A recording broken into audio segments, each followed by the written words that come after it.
मुंबईसाठी मोठी घोषणा होणार आहे। राज्य सरकार आणि मायक्रोसॉफ्ट कंपनीमध्ये मोठा करार होणार आहे। मायक्रोसॉफ्ट कडून मुंबईमध्ये मोठी गुंतवणूक केली जाणार असल्याची माहिती मुख्यमंत्री देवेंद्र फडणवीस या करारासाठी मुंबईत दाखल झालेत।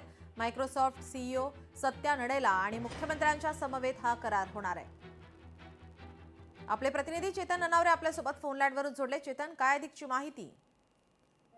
निश्चितच नीलम, मायक्रोसॉफ्टचे सीईओ सत्तर नडेला जे आहेत ते आता मुख्यमंत्री देवेंद्र फडणवीस यांची भेट घेतील आणि याच कार्यक्रमासाठी मुख्यमंत्री आहेत ते बीकेसी या ठिकाणी पोहोचलेले आहेत आणि या ठिकाणी आता सत्यम नडेला सोबत त्यांची चर्चा होईल आणि एक मोठी घोषणा मुंबईसाठी या करारामध्ये होऊ शकते। नेमकं आता मुंबईच्या पदरामध्ये मायक्रोसॉफ्ट कडून सरकार काय पाडून घेतं हे पाहणं महत्त्वाचं असेल। विशेष करून मुंबई महानगरपालिकेच्या निवडणुका तोंडावर असताना एक मोठी घोषणा मुंबईसाठी करून खुश करण्याचा प्रयत्न आहे तो सरकारकडून केला जाऊ शकतो। जी जी, धन्यवाद चेतन, आपण दिलेल्या सविस्तर माहितीसाठी।